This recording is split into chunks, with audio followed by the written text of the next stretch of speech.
6h30 à Paris, minuit et demi à Washington. La situation est de plus en plus tendue aux abords de la Maison-Blanche alors qu'un couvre-feu a été instauré dans toute la ville hier soir. Jean-Bernard Cadier, vous êtes en direct de Washington avec donc ces incidents qui durent depuis maintenant plusieurs heures aux abords donc de la résidence du président américain Jean-Bernard.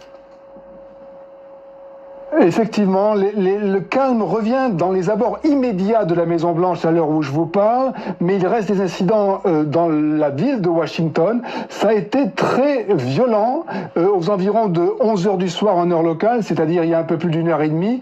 11h, c'était le moment du couvre-feu. C'est la première fois ici qu'est instauré un couvre-feu et les manifestants ont voulu en quelque sorte tester le couvre-feu en essayant de s'approcher de la résidence du président. Ils se sont heurtés à une très forte résistance des forces de l'ordre, c'est-à-dire à la fois la police et l'armée, car l'armée a été appelée à la rescousse pour défendre la résidence du président des États-Unis. Le président qui, on l'a appris cette nuit, a été conduit il y a 3 jours dans le bunker du sous-sol de la Maison-Blanche. C'était vendredi soir. On l'a amené dans le bunker du sous-sol de la Maison-Blanche pour le protéger des manifestants.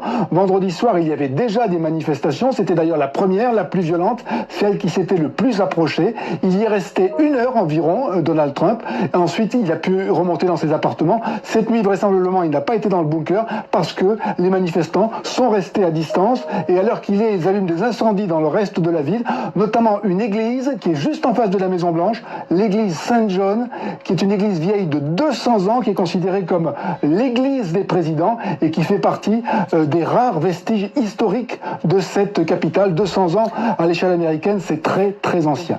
Jean-Bernard, est-ce que vous avez l'impression que le président américain est un peu dépassé par les événements, ou en tous les cas surpris par l'ampleur qu'ils prennent?